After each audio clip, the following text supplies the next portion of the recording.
Kindie Rockstars.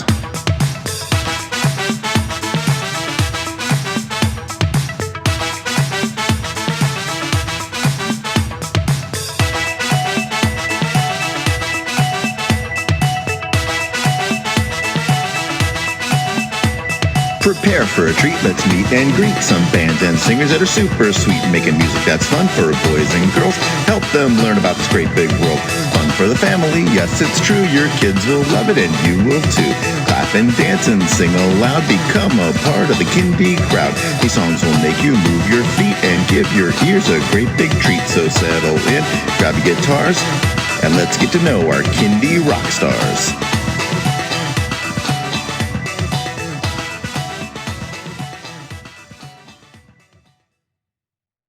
Hello everyone, and welcome to Kindie Rockstars. This is the show that gives you the stories behind the songs from some of the best bands and singers that are making fun, informative, educational, catchy, and occasionally silly songs for children and families. I'm your host, Patrick Adams, and each episode of Kindie Rockstars will feature an artist and a featured song. So let's get to this week's show.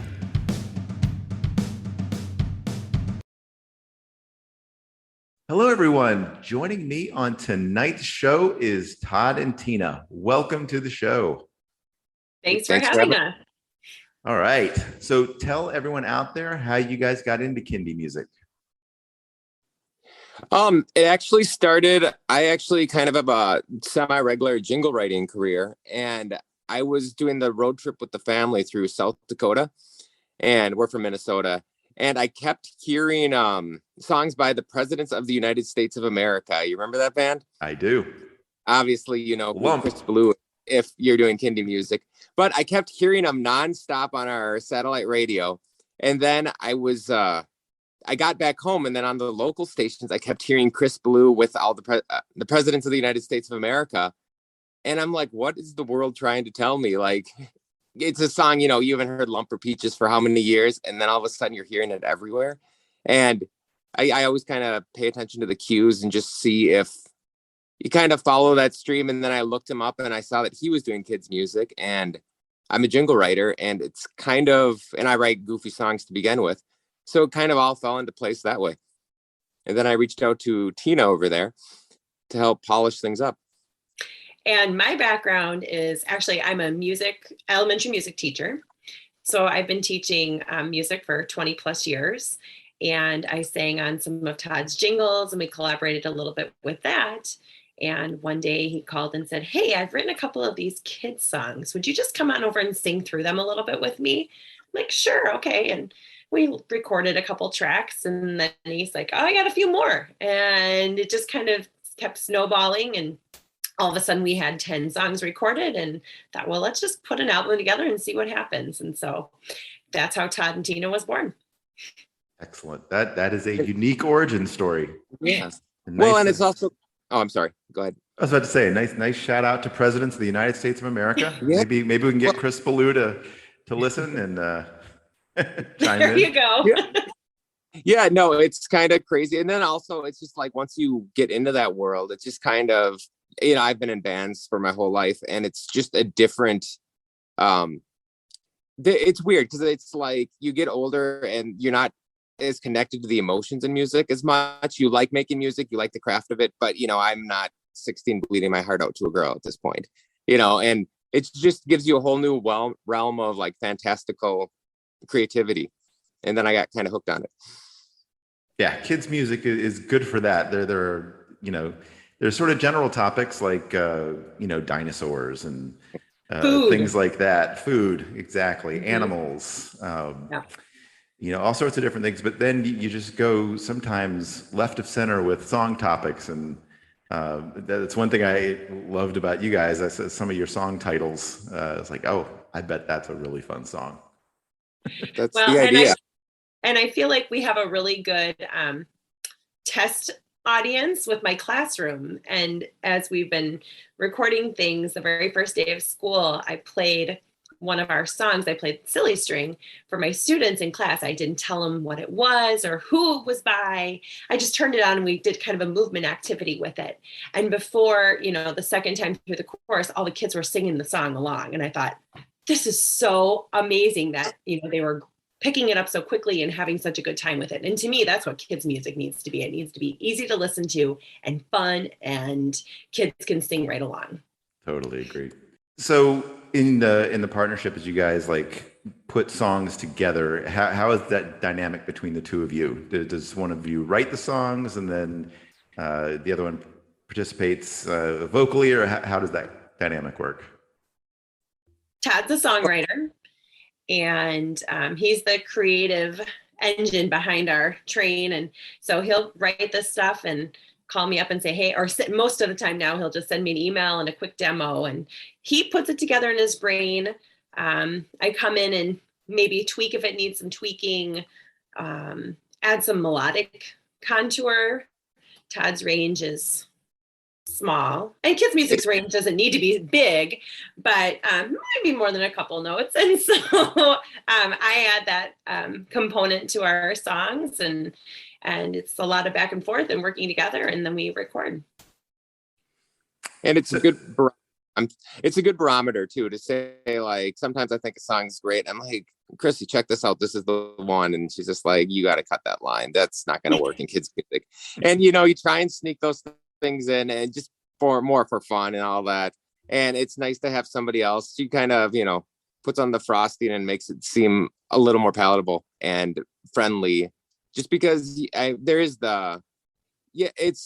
it's nice to have both of us, because you get both the male and female dynamic. And, a dad approaches things in a certain way, and fart jokes are always funny, blah, blah, blah. And then it's nice to have Chrissy be like, no, that's not our style, That mom and educator perspective now too, right? Yeah, no, I kind of feel you on that one, because the songs that I've written is like, I know that one is not meant to be in my voice. This is for a female voice. So it's kind of, once it's ready, it's like, okay, I understand that this isn't going to sound good if I sing it. Yeah. And that we have both of those voices to add into our music. Yeah. So I got to go back and ask about that drive across South Dakota, because I've made that drive. And did you go that route from like Sioux Falls to Mt Rushmore? Because that's what I did. And I will never forget the two towns that we passed through on that drive. Yeah, no, we live in the Twin Cities, and then it was like, okay, everything's shut down. Where do you go? And you end up going to South Dakota. And I think we made it to Sioux Falls the first night, or someplace around there. Mitchell, the Corn Palace, of course. Yeah, and then I made a stop there. Yeah, I think I picked up bed bugs or something like that in the hotel. At least that was my story for the kids when I woke up with a bunch of bites. Nothing against the hotel in Mitchell, but and then we went all the way over to Mount Rushmore, and you saw the great. It's kind of fun. It's just such a different world. But then you pass by the one lake by the Pizza Hut over there, and then just keep going. And usually my wife drives, and I end up falling asleep or reading a book. So I can do that anywhere, really. Yeah, I was so glad that I convinced a friend to come with me. I'm not sure I could have handled that 7-hour drive alone. Yeah. Oh, it's fun though. You got to see it. If you have kids, you have to take them to Mount Rushmore and like all those things. It was very cool. It was totally worth it in the end to have gone and seen that. Yeah, and there was like underground caves and all that stuff. And I mean, that type of thing is pretty cool. So you remember that. You've got kids, and it works this way. Hopefully they'll remember it when they're old. Yeah. So tell me how 2020 impacted the both of you when things shut down. Well, as an educator, we went all online, and that was really hard as a music teacher to try and keep kids engaged, right? Because when kids come to my classroom, we create music together, we sing together, we're playing instruments, we're moving. And so that was a really big shift that I had to make in not only in my teaching, but really in my performing, because now I was, my classroom, I feel is like a performance for 8 hours a day, essentially. And so I really had to shift from performing for kids to now my computer screen. and hoping that what was going out, especially in the beginning, kids were at least interacting with and connecting with. But I think it stretched me musically too. I started to challenge myself more in what I could do with the technology, and put together all of those weird if Jimmy Fallon and the Roots, and they do like those classroom instrument bands, right? Like it was really fun to start putting things together like that, and just to be more creative with what I was creating for kids. Yeah. How about you, Todd? To be honest, I work in a small office, transportation, and I just kept going to work like normal. It was a crazy time. Obviously, it still is in terms of supply chain, which is what everybody wants to hear on Kindie Rockstars. But they come for the kids' music, stay for the logistics talk. But and actually, I will say it actually brought Chrissy more to my attention because I saw the videos she was posting, and I'm like, hey, I think we're on the same creative wavelength here, where it's like, all right, I know the music, she knows the videos, and how do these things work together? But and past that, I'm a runner, so most times I got a lot of miles. I know that much. So I think too, it allowed us a little bit of time to do this as well, right? It's not like you were going out and doing all of these things in the pandemic, and it just gave us time to work together and figure it out, and then decide, oh yeah, we could do this, and see where it goes for fun. Yeah. All right, you guys ready to get into the song? Yeah. The song on today's episode is called Silly String. So love Silly String. So tell me what inspired you to write this song. That was it was kind of my idea of what Bruce Springsteen would write if you were writing a children's song. It's got like the rock and roll boogie beat, like da na na na na na na na na na, and like what would Bruce say? Because even you listen back to The River or whatever, it's always like, oh, the sheriff came and put me away, or Johnny 99, something like that. And I thought it'd be kind of fun to find, basically an innocuous idea like Silly String, which seems pretty innocent. I've since found signs that actually ban Silly String, like around places with $1,000 fine. So I guess if we can encourage just one kid to get detention, I guess we've done our job, right? As fun as Silly String is, I can totally understand that ban. Yeah. Yeah, no, it's because we filmed it at my wife's school, and it was just like the cleanup. And then even a week later, a kid said to Laura, hey, why is there Silly String on your wall? And just like, you'll find out. But that was the most fun video we've had made. All Todd and my kids are in it. We had some of their friends join in on the fun. And so that was just a lot of fun to film and put together. Excellent. All right. Well, let's check it out. And after we check out this song, go find that video on YouTube. All right. Here it is, Silly String by Todd N Tina.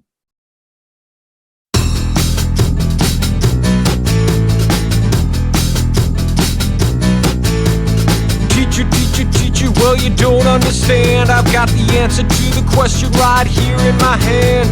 Red, blue, yellow, green, it's okay. I've got enough to share, so don't take it away. I've got silly string. Silly string. Silly string. Silly string. I've got silly string. Silly string. Silly string.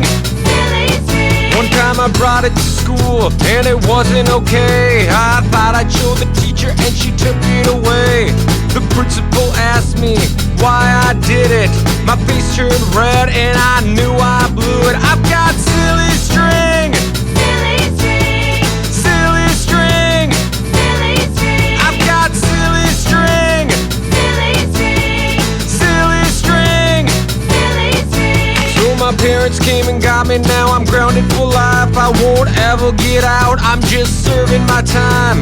Can't see my friends or play video games, but if I could, I'd say I've got silly string. Silly string. Silly string.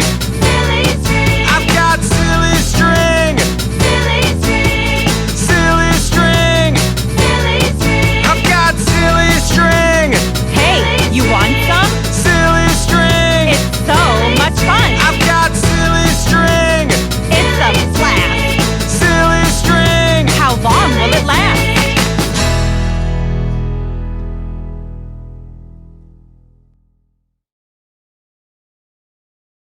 All right, Todd and Tina, let everybody know where they can stream and download those songs and find you guys on social media.